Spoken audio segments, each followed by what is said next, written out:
자, 지금부터 4주차 평생교육 제도 및 평생교육 기간에 대해서 여러분에게 강의를 하도록 하겠습니다. 4주차까지 지금 온라인 강의를 하고 있죠. 온라인 강의가 많은 양을 학습할 수 있고 여러분들이 집중해서 듣는다면 오히려 많은 내용들을 알차게 들을 수 있을 겁니다만 또 한 방면에서는 온라인 강의에 여러 가지 단점들이 있죠. 어, 여러분들이 진짜 듣고 있는지 안 듣고 있는지 시간만 이렇게 버퍼링 해놓고 여러분들은 다른 일을 할 수도 있고 또 실제적으로 어, 수업의 집중도가 더 떨어지고 또 이렇게 엉성하게 만들어진 이러한 자료들을 보면서 여러분들이 어떻게 보면 또 학습 효과가 떨어질 수도 있는 그런 단점이 있을 수 있지만 지금 어떡합니까? 우리의 상황이 지금 모두가 다 위기를 극복해야 되고 이런 상황 속에서 모두가 다 이해하고 함께 이 환경들을 극복해 나가야 하지 않겠습니까? 이 또한 지나가리라 라는 말씀이 있습니다. 이러한 상황 속에서 여러분들도 인내와 소망을 가지고 모든 일에 있어서 여러분들 차분하게 미래를 준비해 주시기 바랍니다. 평생교육 제도는 주로 법 제도에 대해서 얘기를 할 건데요. 주로 헌법, 교육기본법, 평생교육법, 또 학원법 관련된 내용들의 궤관을 다뤄볼 것이고 다음 시간에는 학원과 관련된 여러 가지 창업과 관련된 재료들, 법규들, 규제들 이런 것들을 좀 다뤄보게 될 겁니다. 평생교육 제도 및 평생교육 기간이 마치면 제가 지금까지 했던 내용들을 다 모아서 정리하기를 모아서 다시 한번 여러분에게 리뷰를 한번 할 수 있는 시간을 갖도록 하겠습니다. 어, 여러분들 어찌됐든 지금 평생교육 제도 및 평생교육 기간에 대해서 여러분과 함께 시간을 한번 보내보도록 하겠습니다. 준비되셨죠?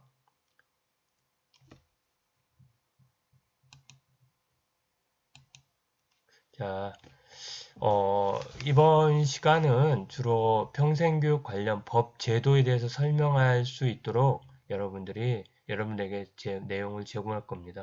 여러분들 그 CTL 학습자로 보면 평생교육 관련 법 제도는 헌법, 교육기본법, 또 평생교육법, 그 하위에 있는 시행령, 시행규칙, 학원 설립 운영과 관련된 법, 또 시행령, 시행규칙, 그리고 정부에서 학원 설립과 관련된 여러 가지 규례들, 법규들을 쉽게 설명한 설명자들을 다 첨부해 놓았습니다. 여러분들 그거를 참고로 해서 여러분들이 살펴보시기 바랍니다. 자, 다음에는 평생교육기관에 뭐가 있는가? 평생교육기관은 주로 평생교육법에서 규정하고 있고 또 설립 유형들을 나열하고 있는 그러한 평생교육기관이라고 일반적으로 말씀을 드립니다. 그리고 학원법은 법의 규제가 다릅니다. 그래서 평생교육기관과 학원법은 법 체계가 다르다 이렇게 알고 계시면 되겠습니다. 그리고 학원, 교습소 및 개인 과외 교습소에 대해서 여러분들은 구분 설명할 수 있어야 합니다. 아마도 여기까지가 여러분들 어떻게 보면 이제 다음번에 다룰 학원 창업과 관련된 여러 가지 관련된 제도나 어떤 규제들을 여러분들이 살펴보면 이론적인 것들은 이제 거의 끝나게 됩니다. 우리가 코로나 상황이 에도 불구하고 우리가 대면 수업을 하게 될 때는 그때부터는 아마도 여러분에게 어, 아마도 여러분들 한 5월부터는 계속해서 실습을 하게 될 겁니다. 실습할 때 여러분들 이제 주로 창업 계획서를 작성하거나 사업 계획서를 작성하는데 이 관련된 부분들은 팀 기반 우리가 프로젝트를 하게 될 텐데 사회적 거리 두기를 위해서 여러분들은 정말 마스크도 쓰셔야 되고 여러 가지 측면에서 서로 간에 각별한 주의를 기울여야 합니다. 미리 조바심에 있어서 말씀을 드리겠습니다. 자, 다음. 자, 다음과 같습니다. 평생교육 제도는요, 평생교육기관을 설립 운영하는 이렇게 창업을 하고 이를 효율적으로 관리하기 위해서 여러분들은 이 평생교육 관련 법제도를 이해할 필요가 있습니다. 평생교육과 관련된 법령은 헌법, 교육기본법, 평생교육법과 하위법규가 있는데 여기 하나를 더 적어야 된다면 학원법을 적어야 합니다. 이제 평생교육 관련된 내용들에 있어서 평생교육뿐만 제시했지만 여기다가 학원법이라고 여러분들 하나 좀 작성해 보시면 어떨까 싶습니다. 학원법. 아이고, 나 안 쓰다 쓰니까 여기 학원법. 잘 써지나요? 학원법.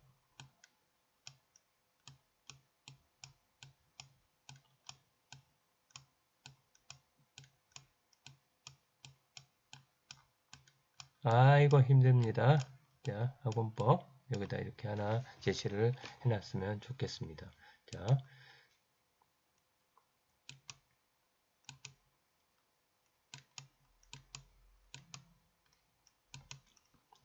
자, 간단히 말씀드릴게요. 헌법은 우리나라의 법에 어떻게 보면 모법이 될 수가 있죠. 헌법에 비롯해서 해서 헌법에는 국민의 기본권과 어떤 권리, 의무 이런 부분들을 다루고 있고 또한 우리의 통치 체계가 어떻고 또 통치 체계는 우리는 삼권 분립 있죠. 그리고 여러 가지 우리의 우리나라 운영의 근간을 제시해 놓고 했습니다. 그래서 이제 헌법에 보면 여러 가지 기본권이 있는데 교육도 하나의 기본권이 제시가 되어 있고 그거는 제 31조에 제시되어 있습니다. 그래서 여러분들 CTL의 자료에 제 31조를 보시기 바랍니다. 그 다음에 그러한 교육에 관련된 그러한 헌법의 규정들을 토대로 해서 여러분들은 이제 교육기본법을 제시해 놨는데 교육기본법은 교육과 관련된 이제 기본 권리, 의무, 또 여러 가지 교육기관, 그다음에 교육과 관련된 당사자들의 어떤 역할이나 어떤 의무나 책임을 제시해 놓는 그런 규정입니다. 거기에 이제 바탕을 하고 초중등교육법, 고등교육법, 평생교육법으로 나눠지고 학원법은 지금 교육기본법 산하는 아니지만 하나의 학원 설립 운영과 관련된 별도의 법령으로서 제시되어 있다 하였어요. 그래서 이 지금 이렇게 규정이 된다는 거 여러분들 법체계 그 다음에 여기에 이제 하나 더 줘야 되는 건 요게 법률입니다. 법률. 이 법률은 어디서 규정하냐면 제정하냐면 국회에서 이제 제정하게 되고요. 또 대통령이 행정 수반으로서 행정입법 제정자의 역할에 따라서 법안을 만들어서 국회에 제출하면 국회는 또 국회에서 만든 그런 여러 가지 법 제정, 개정 절차에 따라서 심의하고 최종 여러분들 많이 보죠? 국회의장님이 방미봉 땡땡땡 떠들으면 이제 통과가 되는 그런 과정에 이르러서 이게 법이 제정되거나 개정된다는 겁니다. 자, 이제 31조 내용을 좀 살펴보겠습니다. 자, 제1항은 자, 이 동그라미는 다 항이라고 읽습니다. 그 다음에 여기다 또 밑에 면 숫자 1이 나오는데 그걸 호라고 읽고요. 그래서 제31조 제1항은 모든 국민은 능력에 따라 균등하게 교육을 받을 권리를 가진다. 학자마다 이 능력이 보편적인 능력이냐 아니면 개인마다 차별화된 개인마다 차별적으로 갖고 있는 능력이냐에 따라 갖고 각각의 그 능력에 따라서 균등하게 균등하게 교육을 받을 권리가 있다고 하죠. 그래서 영재들에겐 영재학원, 또 그 영재가 아닌 그러한 학생들은 또 여러 가지 그 수준에 맞는 교육을 제공하고 있는 게 바로 지금 이 원리입니다. 아마도 우리 평생교육에 있어서 학원에 있어서는 이게 적용이 될까요? 어찌됐든 보편 의무 교육에 있어서 이 부분에 있어서는 헌법에 정하는 것에 따라서 능력에 따라 균등하게 교육받을 권리를 가져야 합니다. 모든 국민은 그 보호하는 자녀에게 적어도 초등교육과 법률이 정하는 교육을 받게 할 의무를 진다고 했습니다. 자, 그 보호하는 자녀에게 적어도 초등교육, 법률이 정한 교육이 지금 이제 어떻게 보면 정부에서 국민의 세금을 받아 교육 예산으로 재정 배분을 하고 있는데 이제 그 중에 하나가 이제 수업료 부분에 있어서 이제 여러분들 알다시피 중학교까지는 이미 의무교육화 되었고 이제 고3부터 시작해서 올해 고2까지는 이제 수업료를 전면 면제받는 의무교육이 시작되죠. 아마 내년부터는 전면 이제 초, 중, 고 모든 그런 학생들에게 이제는 의무교육이 실시가 될 것입니다. 자, 그래서 또 보아요. 의무교육은 무상교육입니다. 자, 여러분들 선별적 복지, 보편적 복지 해갖고 밥값을 누가 내느니 이렇게 하지만 사실 의무교육 기관에서 의무교육을 담당하는데 밥값도 포함되지 않습니까? 급식비도 포함됩니다. 그러나 이 의무교육은 고등교육이 아니에요. 대학이 아니에요. 다 초등등 학교를 의미합니다. 그래서 여러분들 비싼 등록금 내잖아요. 무상이 아니기 때문입니다. 여러분 이거는 이제 소비자의 선택에 또 달려 있기 때문에 고등교육은 이렇게 의무교육화 하지 않습니다. 다만 이제 국립대학이나 이제 국가에서 혹은 지방자치단체에서 만든 대학 같은 경우는 등록금이 싸죠. 어쨌든 무상으로 한다. 네 번째로는 교육의 자주성, 전문성, 정치적 중립성, 대학의 자율성, 법률이 정한 바에 보장된다 하지만 정말 자주성의 문제는 지금 교육 자치제가 실현되고 있거든요. 17개 지금 시도교육감의 지방교육은 담당하고 있고요. 또 교사의 전문성에서 학교의 어떤 교육에 대해서 규제는 할지라도 학교 교육을 어떻게 실시하고 어떤 내용으로 어떤 방법을 할지에 대해서는 어떻게 보면 대부분 전문가에게 의뢰하는 그러한 부분들을 하고 있습니다. 평생교육은 더더구나 이제 어떤 평생교육 기관의 어떤 전문성에 따라서 그 질과 성과가 달라지는 그런 측면들이 있죠.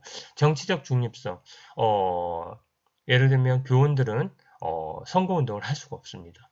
또 교육에 있어서는 어떤 특정 정당의 이데올로기를 가리킬 수가 없습니다. 이전에는 반공교육에서 다 가르쳤잖아요. 그러나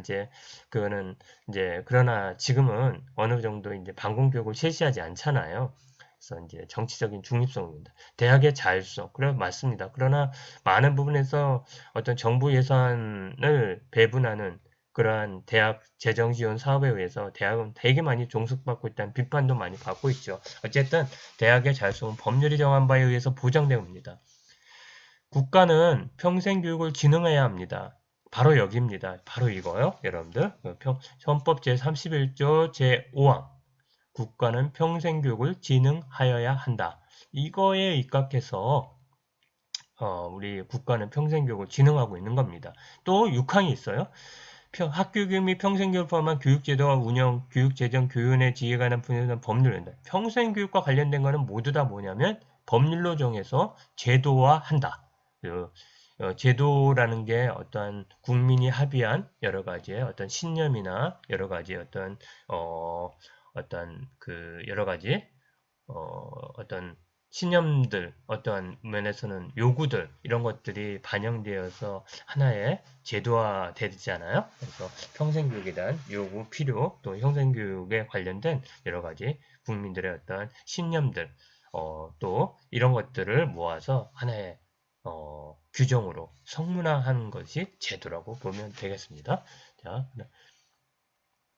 다음에는 교육기본법이에요. 자, 교육기본법은 여러 가지 조항이 있지만 이 조항을 좀 소개해 보려고 합니다.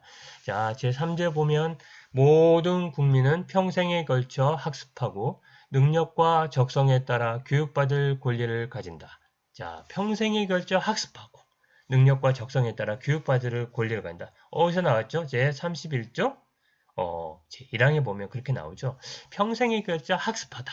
이게 바로 하나의 학습권이 주어지는 동시에 평생에 걸쳐 학습할 수 있는 기본권을 보장하기 위해서 국가가 바로 평생 교육을 장려하고 있다고 볼 수 있습니다. 자, 그 다음 제4조 1항을 보면 모든 국민은 성별, 종교, 직념, 인종, 사회적 신분, 경제적 지위 또는 신체적 종을 이유로 교육에서 차별받지 않습니다. 평생교육도 마찬가지입니다. 그러나 평생교육은 좀 지난번에 말씀드렸지만 하나의 사익성이 강하고 또 어떻게 보면 개별 개인 또는 또 어떤 그 범인들이 운영하는 그런 수익 사업을 하는 또 이러한 그 기관이므로 어떻게 보면 돈을 내야 그 프로그램에 들어가는 이런 부분들이죠. 그러나 평생교육에 있어서는 대부분이 하나의 그 국민들에게 하나의 그 자기의 어떤 성장이나 학습권을 보장하기 위해서 여러 가지 제공하는 데서 무상 또는 아주 저렴한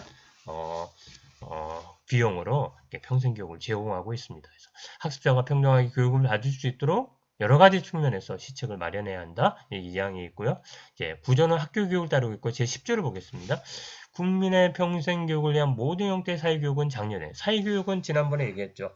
학교 교육 외에서 이루어지는 모든 교육을 다 사회교육을 했어요. 그래서 평생교육을 위한 사회교육, 그러니까 학교 밖에서 이루어지는 학교 교육을 제9조에서 규정했으니까 사회교육을 규정한 거예요.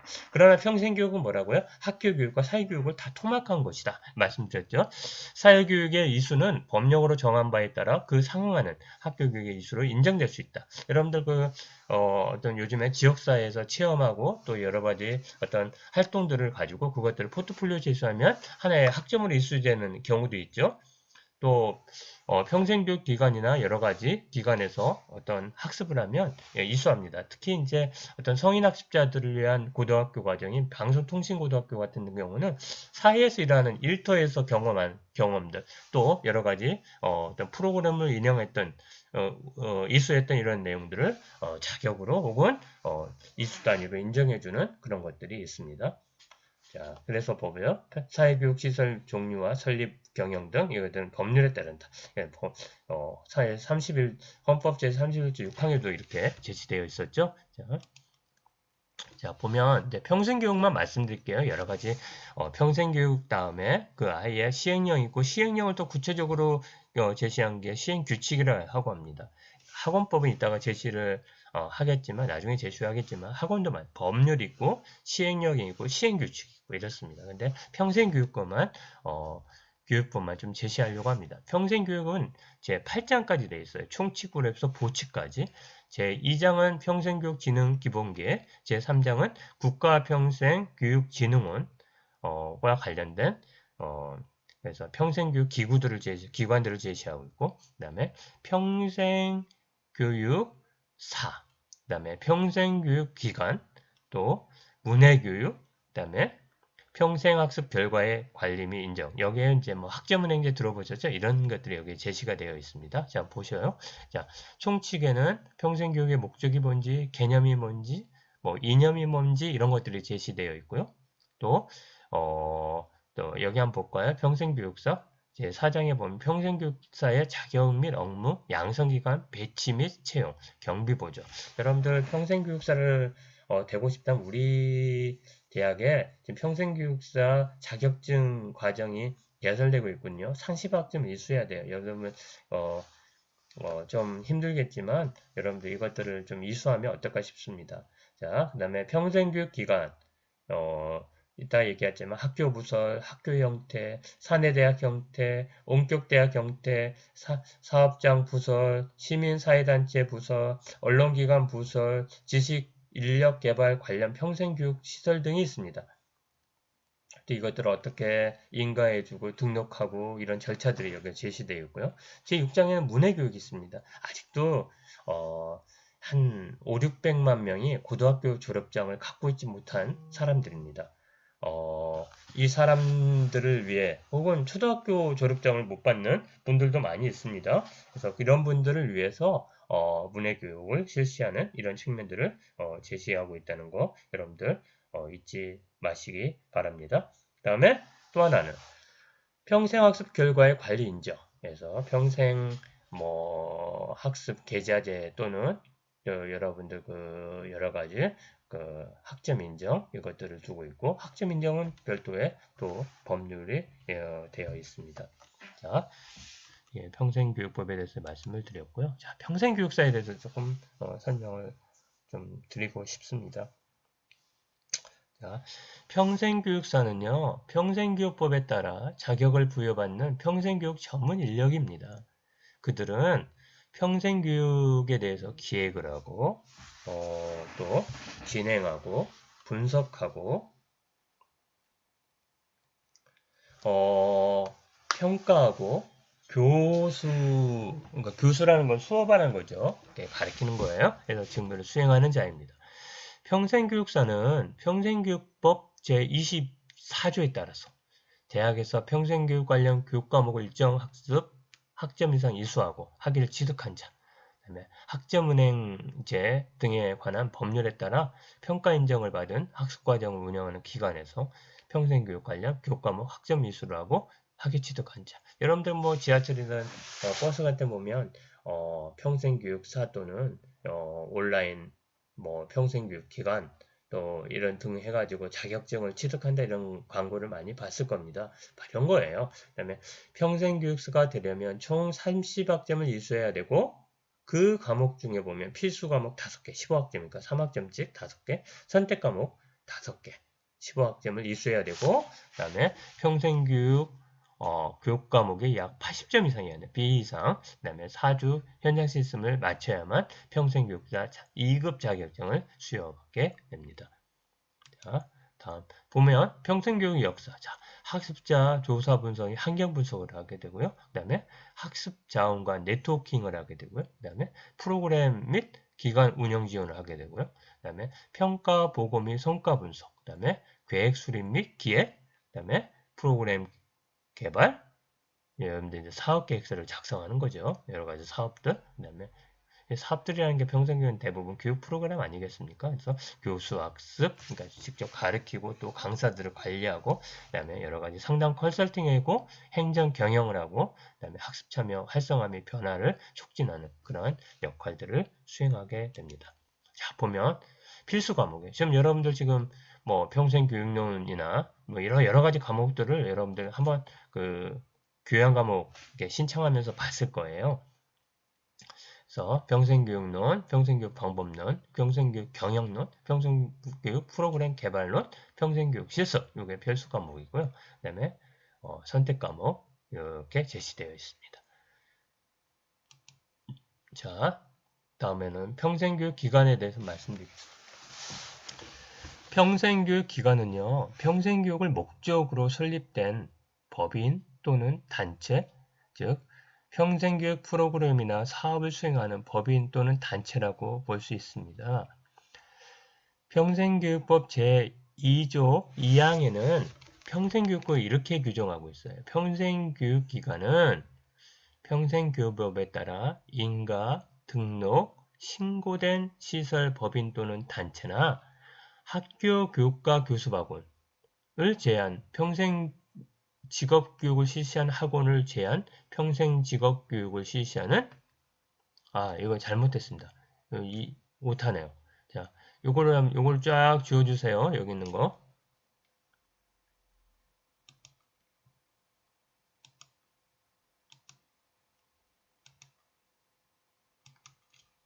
요거를 지워야 합니다. 어디 있어? 안 보인다. 제한. 요거를 지워야 합니다. 이렇게.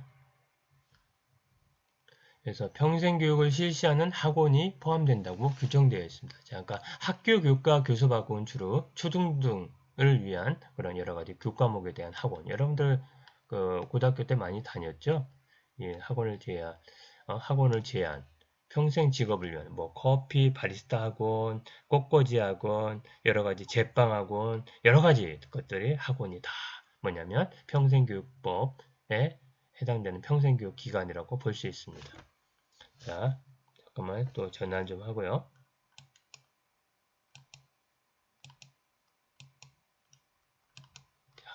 자, 보십시오. 이제 인가 등록 신고된 시설이라 했는데 인가는 뭐냐면 허가를 말합니다. 평생교육의 목적을 수행할 수 있는 법이나 단체를 국가가 일정 요건이 갖춘 자에게 허용하는 거죠. 라이센스를 주는 거예요.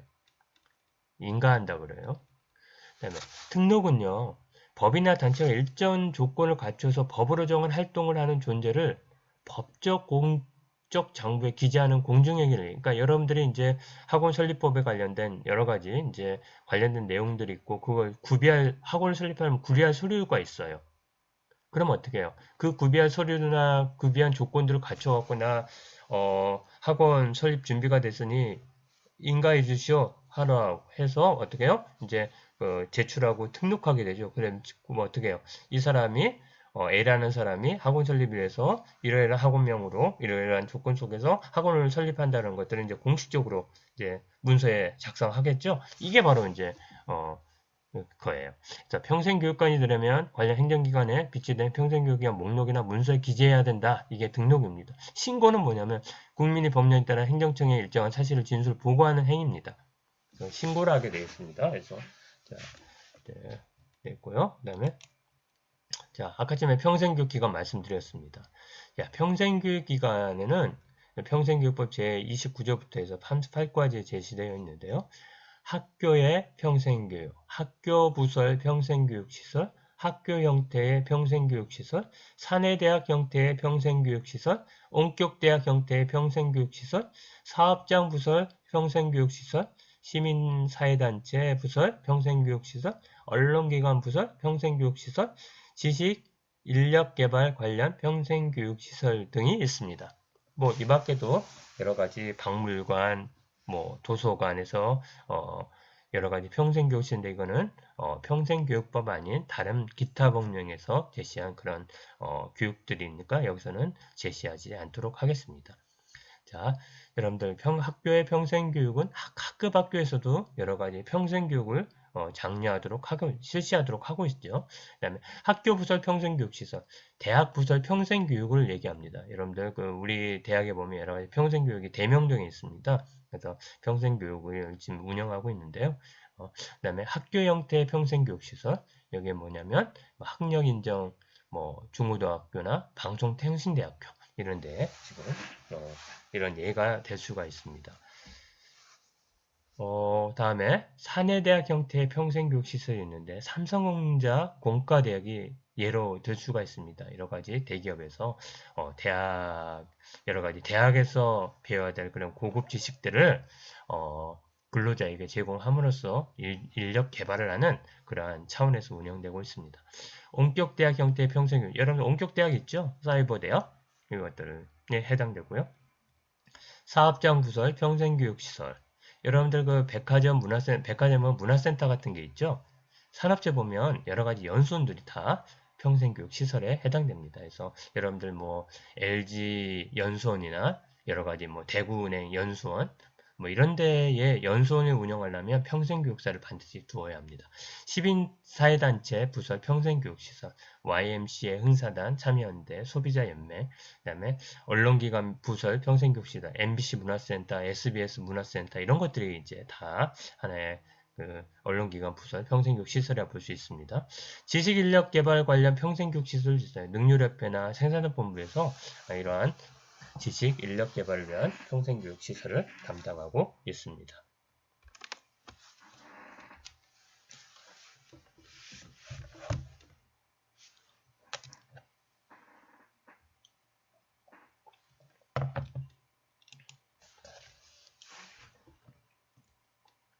자, 다음에는 학원 및 교습소에 대해서 말씀을 드릴게요.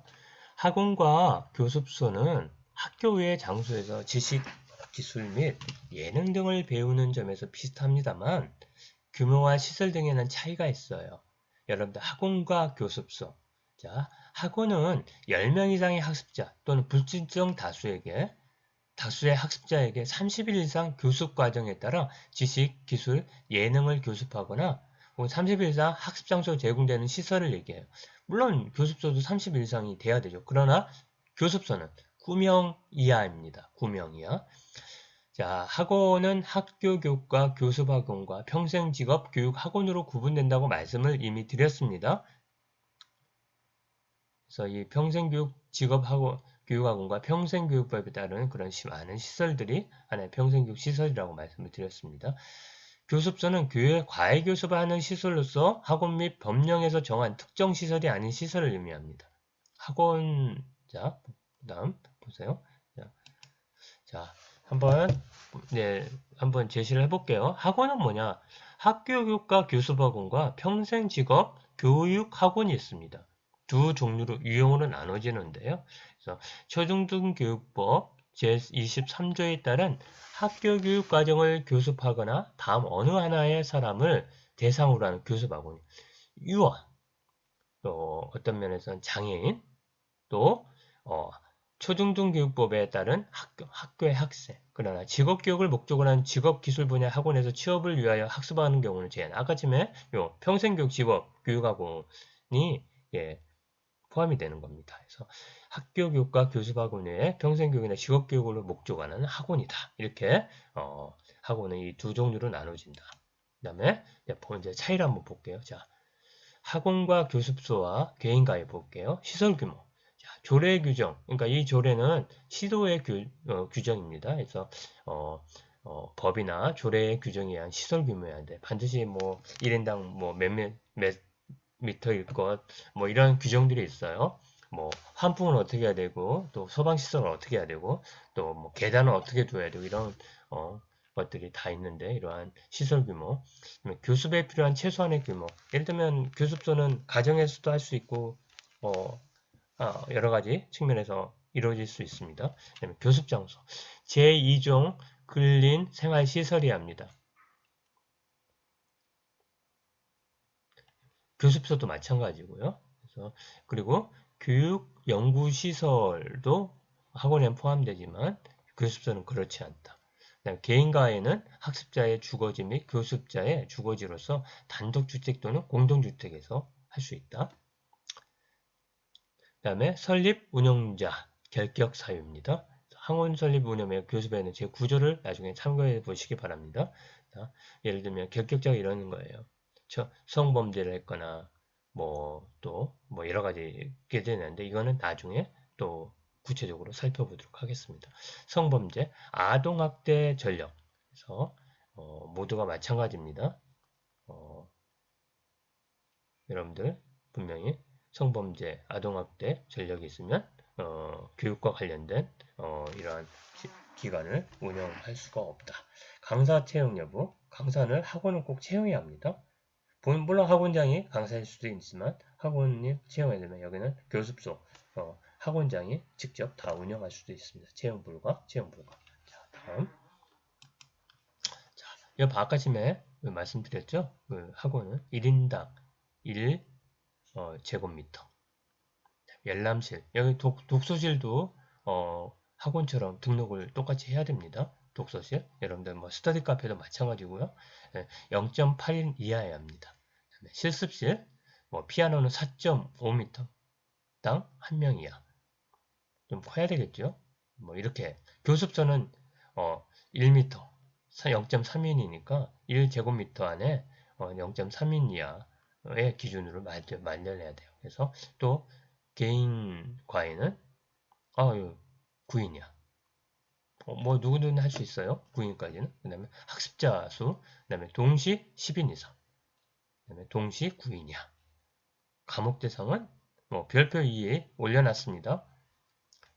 그 다음에 1인 1개소 1과목만 가능합니다. 그래서 국어면 국어, 교습서는 뭐 수학이면 수학 이렇게. 근데 두 과목 이상이다 보면 학원으로 이렇게 운영이 되어야 합니다. 자, 그 다음에 교습비 조정 명령 적용을 받습니다. 교습비가 이렇게 몇 %만 올려라 이렇게 제시가 되면 이건 적용을 받습니다. 교습소하고 명칭 볼게요. 자, 고유 명칭에다가 학원 및 독서실이라고 붙습니다. 예를 들면 뭐 성재 학원 뭐 이렇게 붙여야 된다는 겁니다. 그 다음에 고유 교습서는 교유 명칭에다가 교습 과목과 교습서. 그러니까 이 보세요. 자, 예를 들면 이거예요. 자, 길 국어 교습서라고 이렇게 붙여야 된다는 겁니다. 그 다음에 교육환경 정화 적용받습니다. 예를 들면 뭐 유흥지점이 위아래로 아래층에 있으면 그 위층이나 아래층은 학원을 할 수가 없습니다. 6m가 떨어져야 한다는 나중에 제시를 하겠습니다. 교습시간 적용받습니다. 적용받아요. 자, 한번 보세요. 학원 명칭 예시. SBS 아카데미 게임 학원 있죠? 게임 학원. 게임 학원. 이게 이제 직업교육과 관련해요. 커피 아카데미. 아카데미는 학원이잖아요. 이렇게 붙일 수가 있습니다. 그 다음에 차 수학 교습소라고 붙여 있죠? 차 수학 교습소. 여러분들에게 참고하시기 바랍니다. 자, 한번 수업 정리를 한번 해볼게요. 자, 평생교육 관련 법령은 헌법, 교육기본법, 평생교육법 및 하위법규 등에 제시되어 있습니다. 헌법 제31조 5항에는 국가는 평생교육을 진행해야 한다고 규정하고 있고 6항에 따라 평생교육 관련 제도는 법정주의 원칙을 설명하고 있다는 거. 그 다음에 교육기법에는 학습권, 교육의 기획운동, 사회교육 등이 규정하는 조항으로 평생교육 원칙을 규정하고 있습니다. 평생교육법은 평생교육진흥계의 평생교육기관, 문해교육, 평생학습 결과의 관리 및 인정을 규정하고 있고 평생교육사는 평생교육법에 따라 자격을 부여받는 평생교육 전문가인데 평생교육 기획, 진행, 분석, 평가 등을 담당하고 총 30학점을 이수해야 된다. 말씀을 이미 드렸습니다. 네? 평생교육기관은 평생교육을 목적으로 인가 등록 신고된 법인 단체로서 평생교육법에 규정한 기관들과 학원법에 규정한 평생교육 직업학력을 포함한 게 평생교육기관이다. 평생교육기관은 제29조부터 38조까지 있고 학교의 평생교육부터 해가지고 지식인련, 개발, 평생교육 시설 등이 있다. 그 다음에 학원은 10명 이상의 학습자들에게 30일 동안 교습과정을 제공하는 시설이라면 교습서는 9인 이하의 학습자에게 교습과정 제공 시설이고 아까 좀 말씀드렸지만 학원은 학교교육과 교습학원과 평생교육 직업학원으로 구분된다. 이런 점을 여러분에게 말씀드렸습니다. 자, 지금까지 수고 많으셨습니다.